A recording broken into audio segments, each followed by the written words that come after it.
اگر کسی کو اولاد نہیں ہے کیا وہ پوری جائیداد کو اٹھا کر کسی ٹرسٹ کو دے سکتا ہے؟ نہیں دے سکتا.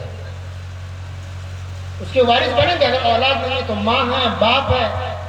ماں باپ بھی وارث ہوتے ہیں، ماں بھی اور باپ بھی دونوں وارث ہوتے ہیں اگرچہ بوڑھے ہیں. یہ تصور ہے نا ہمارے یہاں کہ باپ کا انتقال ہوتا ہے تو اولاد وارث ہوتے ہیں. بس یہی تصور ہے. میں اگر اولاد کسی کا انتقال اگر ہو جائے تو باپ بھی وارث ہوگا، ماں بھی اس کی وارث ہوگی. اب اس کو کبھی محروم نہیں کر سکتا. یہ 3 وجہ ہو گئی وارث بننے کی. اب یہ جان لیجیے کہ بھائی کس وجہ سے کوئی انسان محروم ہو سکتا ہے وراثت سے. اس کی کتنی وجہ ہے؟ تو اس کی بھی 3 وجہ ہے. وراثت سے محرومی کی تو اس کو وراثت میں حصہ نہیں ملے گا، اس کی 3 وجہ ہے. چوتھی کوئی وجہ نہیں ہے. پہلی وجہ کیا ہے انسان کی؟ کہ غلام ہونا. کوئی انسان غلام ہے، وہ ابھی زمانہ نہیں ہے لیکن پہلے تھا غلامی کا دور، تو غلام وارث نہیں ہوتا ہے کبھی، کیونکہ اس کا مال ہوتا ہی مالک کا ہو جاتا ہے، تو غلام وارث نہیں ہوتا. نمبر 1. نمبر 2 کہ محروم انسان کب ہو جائے گا جائیداد سے؟ اگر وہ قتل کر دے باپ کا یا ماں کا یا بیوی کا یا بیٹے کسی کا بھی جس سے اس کو ملنے والا تھا وراثت میں حصہ، تو آدمی اس کو قتل کر دے تو قتل کی وجہ سے اس کو جائیداد میں سے قاتل کو 1 روپیہ بھی نہیں دیا جائے گا، وہ محروم ہو جائے گا. اور تیسری وجہ اور آخری وجہ کیا ہے؟ کہ کوئی آدمی دوسرے دھرم کا ہو جائے. مثلا کسی کا بیٹا مثلا غیر مسلم ہو گیا تو اب آپ کی جائیداد میں سے آپ کا غیر مسلم بیٹا وارث نہیں بنے گا. یا مثلا پوری فیملی ہندو ہے اور ایک بیٹا مسلمان ہو گیا تو یہ مسلمان بیٹا اپنے کافر باپ کے جائیداد میں سے حصے دار نہیں بنے گا. تو اگر دھرم الگ ہو جائے، مذہب الگ ہو جائے تو وہ ایک دوسرے کا وارث نہیں بنے گا. تو مسلمان کافر کا وارث نہیں ہوگا، کوئی کافر مسلمان کا وارث ہوگا. یہ 3 ہی وجہ ہے محروم ہونے کی، چوتھی کوئی وجہ نہیں ہے. نمبر 1 غلامی، غلام ہونا. نمبر 2 قتل کر دینا تو محروم ہو جائے گا قاتل انسان. اور نمبر 3 کہ دھرم دوسرا ہو جائے، دوسرے مذہب کا ہو جائے. تو 3 وجہ سے انسان وراثت سے محروم ہوتا ہے، چوتھی کوئی وجہ نہیں ہے. تو پتہ چلا اس سے کہ اگر کسی کی اولاد نافرمان ہے، خدمت گزار نہیں ہے، تو بہت بڑا گنہگار ہے، اللہ کی نگاہ میں بہت بڑے مجرم ہے. لیکن آپ اس کو زیادہ سے بے دخل نہیں کر سکتے، بلکہ صاف لفظوں میں یہ سن لیجئے کہ خدمت کا تعلق وراثت سے نہیں ہے.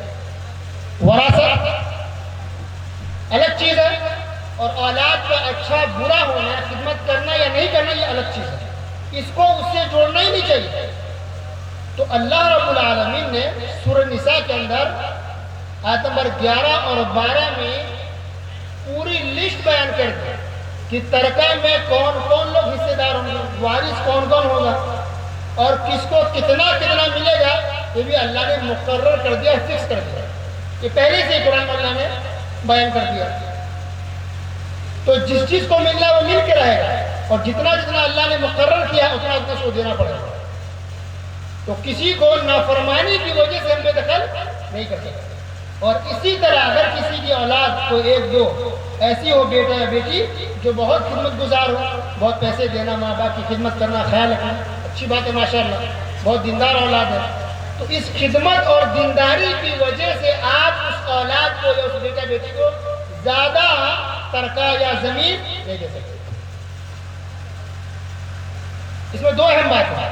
اگر وہ اولاد خدمت کر رہی ہے، آپ کی پیسے دے رہی ہے، خدمت کر رہی ہے، تو اپنا فرض ادا کر رہا ہے، اس میں احسان نہیں ہے یا کچھ الگ سے وہ کام نہیں کر رہا ہے، وہ تو اپنا فرض ادا کر رہا ہے. اللہ تعالیٰ نے تمام اولاد کو فرض کیا ہے کہ اپنے ماں باپ کی خدمت کرے، تو فرض ادا کر رہا ہے. دوسری بات یہ ہے کہ اللہ تعالیٰ اس کا اجر و ثواب دے گا. ماں باپ کی خدمت کرنے کا بہت زیادہ اجر و ثواب ہے، اس کو ہم لفظوں میں بیان ہی نہیں کر سکتے. قرآن مجید میں بھی اللہ نے بیان کیا اور بہت ساری حدیثوں کے اندر بھی موجود ہے. تو ماں باپ کی خدمت اولاد پر فرض ہے اور اس پر اللہ تعالیٰ نے بہت زیادہ اجر و ثواب و نیکیاں لکھی ہے. تو وہ تو ہے، اس میں کوئی شک نہیں ہے، لیکن خدمت کی وجہ سے آپ اولاد کو 2 کٹھا 1 کٹھا 5 دور 10 دور جو لوگ لکھ دیتے ہیں، یہ غلط ایسا نہیں کر سکتے. اگر آپ نے کسی ایک اولاد کو 1 کٹھا 2 کٹھا 10 دور 5 دور یا 1 گھر 1 دکان اگر آپ نے دے دیا، آپ بھی مجرم اور وہ بیٹا بیٹی بھی مشرک، دونوں گنہگار ہیں، یہ آپ کے لیے جائز نہیں ہے۔ کیا دلیل ہے؟ نعمان بن بشیر رضی اللہ تعالیٰ عنہ مشہور صحابی ہے، وہ جب چھوٹے تھے تو ان کے والد نے، باپ نے ان کو کچھ زمین کا ٹکڑا یا کچھ تحفہ دے دیا۔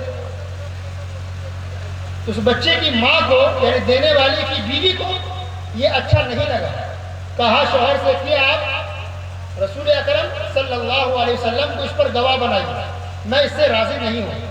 وہ گئے رسول اللہ صلی اللہ علیہ وسلم کی بات بتائی، تو آپ صلی اللہ علیہ وسلم نے پوچھا کہ کیا تم نے تمام اولاد کو، تمام بچوں کو اتنا دیا ہے؟ یہ کہا نہیں۔ تو آپ نے کیا کہا؟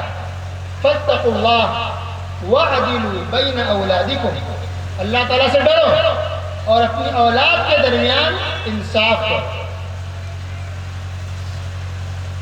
پتہ چلا کسی ایک کو دینا صحیح نہیں ہے، آپ نے کہا دینا تو سب کو دو ورنہ کسی کو مت دو۔ وہ صحابی تھے، دل میں ایمان تھا، اللہ کا ڈر خوف تھا، فوراً گھر گئے اور جو کچھ ایک بیٹا کو دیا تھا تو واپس لے، معاملہ ختم ہو گیا۔ تو اگر ہم میں سے کسی نے بیٹا یا بیٹی کو زمین کچھ لکھ دیا ہو یا اپنی زبان میں کہے کہ گھس دیا ہو کچھ خدمت کی وجہ سے یا خوشی سے، تو ابھی بھی حل ہے، وہ یہ کہ آپ واپس لے لیں، آپ وہ زمین واپس لے لیں یا اس کا پیسہ کہیے کہ وہ دے دے کما کر۔ واپس لیں گے تو آپ بھی بچیں گے، وہ بیٹا بھی بچے گا۔ اگر واپس نہیں لیتے ہیں تو یہی چیز آپ کو اور اس اولاد کو جہنم میں لے جانے کے لیے کرے گا۔ اتنی ڈینجر، یہ خطرناک چیز ہے۔ اللہ اکبر۔ تو میں یہ کہہ رہا تھا کہ ترکہ میں تمام اولاد جو بھی وارث ہیں اس کو قرآن و حدیث کے حساب سے بانٹنا پڑے گا۔ ہم اس میں منمانی نہیں کر سکتے، اپنی طرف سے کسی کو زیادہ یا کسی کو کم نہیں دے سکتے، خدمت کی وجہ سے نہیں دیں گے زیادہ اور نہ ہی نافرمانی کی وجہ سے اس کو بے دخل کریں گے، یہ حق ہمیں نہیں ہے۔ خدمت الگ چیز ہے اور جائیداد کی تقسیم الگ چیز ہے۔ تو اللہ رب العالمین نے سورہ نساء کے آیت نمبر 11 اور 12 میں ترکہ کی لسٹ کو بیان کر دیا، کس کس کو ملے گا، وارثین کون کون ہے اور کتنا کتنا ملے گا، مقدار کوانٹٹی بھی اللہ نے بیان کر دی۔ تو اللہ نے کہا یوصیکم اللہ فی اولادکم للذکر مثل حظ الانثیین، اللہ تعالیٰ تمہیں وصیت کرتا، حکم دیتا ہے کہ دو بیٹیوں کو جو ملے گا وہ ایک بیٹا کو حصہ ملے گا، دو بیٹی کو جو ملے گا وہ ایک بیٹا کو ملے گا، اور دوسرے لفظوں میں یہ کہہ سکتے ہیں کہ ایک بیٹا کو جو ملے گا اس کا آدھا ایک بیٹی کو دیا جائے گا۔ اور ماں باپ کے بارے میں اللہ نے کہا وَلِأَبَوَيْهِ لِكُلِّ وَاحِدٍ مِّنْهُمَا السُّدُسُ، کہ ماں اور باپ کو چھٹا چھٹا حصہ ملے گا، یعنی پوری جائیداد کو 6 جگہ کریں گے اس میں سے ایک حصہ دیا جائے گا۔ ماں کا بھی چھٹا حصہ ہے، باپ کا بھی چھٹا حصہ، 6 میں سے ایک حصہ ہے۔ اگر ایک بیٹی کسی کو اکیلے ہے تو آدھا حصہ ملے گا پوری جائیداد کو، پھر بھی اکیلے پوری نہیں لے گی، آدھا ملے گا۔ دو بیٹی ہے تو 2/3 ملے گا، 3 جگہ کریں گے 3 میں سے 2 حصہ دیا جائے گا۔ یہ سب کچھ اللہ نے مقرر کیا، فکس کیا ہے۔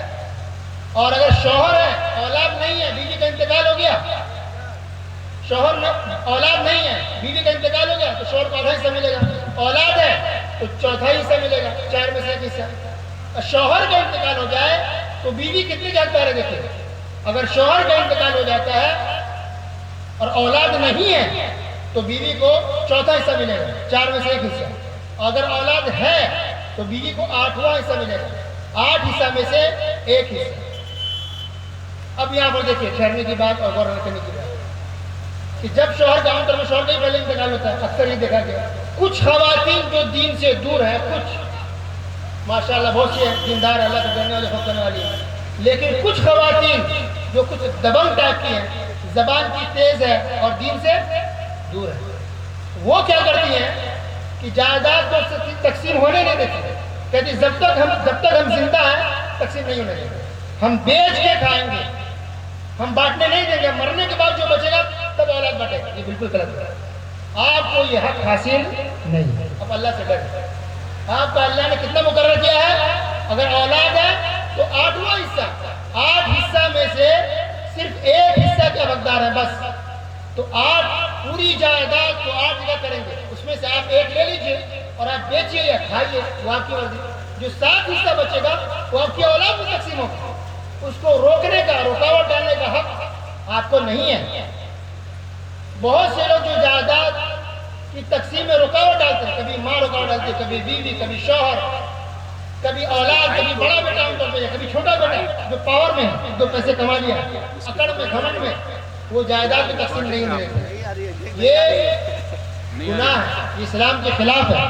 کسی کو بھی جائیداد کی تقسیم میں رکاوٹ ڈالنے کا حق حاصل، بلکہ اگر کسی کا انتقال آج ہوتا ہے اور کل صبح ہی اگر آپ تقسیم کر لے جائیداد، تو اسلام کے حساب سے کوئی اس میں عیب کی بات نہیں ہے، اس میں کوئی شرم کی بات نہیں ہے، کوئی عیب کی بات نہیں ہے، کیونکہ اللہ تعالیٰ نے یہ مقرر کیا، ساتویں آسمان کے اوپر سے، عرش پر سے اللہ نے یہ جائیداد کی تقسیم کر دی ہے۔ قرآن حدیث کے اندر اس کے پورے مسائل تفصیل سے موجود ہیں۔ تو جس کا مسئلہ قرآن میں ہو، حدیث میں ہو، وہ شرعی مسئلہ ہے، دین کا مسئلہ ہے، اور دین کے مسئلے پر عمل کرنے میں کوئی شرم کی بات نہیں ہے۔ تو جتنی جلدی ہو سکے جائیداد کی تقسیم کر دینی چاہیے۔ عام طور پہ گاؤں کے اندر 6 مہینے بعد، 1 سال کے بعد، 10 سال سے زیادہ تقسیم ہو ہی نہیں پا رہی، اور اس وجہ سے بہت سے گھروں کے اندر لڑائیاں ہیں، نہ اتفاقی ہے، بات چیت بند ہے، دشمنی ہے، دعوت ہے، یہ بھائی اس کے خلاف بول رہا ہے، وہ بھائی اس کے خلاف بول رہا ہے، لڑائی چل رہی ہے، دشمنی چل رہی ہے، پھوٹ پڑا ہوا گھروں کے اندر، چچا بھتیجا کی لڑائی ہے، بھائی بہن کی لڑائی ہے، صرف تقسیم نہیں کرنے کی وجہ سے، یا اگر کوئی تقسیم کرتا ہے تو انصاف سے تقسیم نہیں کرنے کی وجہ سے۔ تو آج جو سوسائٹی کے اندر بہت سی جو لڑائیاں ہیں، دشمنی ہے، دلوں کے اندر الفت اور محبت جو ختم ہو گیا، اس کی ایک بہت بڑی وجہ، ساری وجہ یہی نہیں ہے، لیکن ایک بہت بڑی وجہ یہ ہے کہ جائیداد کو لوگ تقسیم نہیں کرتے ہیں، اور اگر کرتے ہیں تو قرآن و حدیث کی روشنی میں نہیں کرتے۔ تو ایک باپ کا انتقال ہوتا ہے مثلا، تو باپ کی جائیداد میں سے اولاد کا حصہ ہوگا، تو اسی طرح ماں بھی انتقال کرتی ہے، اس کی جائیداد میں سے بھی اس کی تمام اولاد کو حصہ ملے گا۔ کچھ لوگوں کے اندر یہ غلط فہمی پیدا ہو گئی ہے کہ باپ کا انتقال ہوا تو بیٹوں کو ملے گا، اور ماں کا انتقال ہوگا تو اس کی جائیداد میں سے صرف بیٹیوں کو ملے گا۔ یہ غلط بات ہے، ایک ہی حکم ہے، چاہے ماں ہو یا باپ ہو، بیٹا بیٹی کا جو مقرر ہے وہی ملے گا، کسی کو کم زیادہ نہیں ہے، جو قرآن و حدیث کے اندر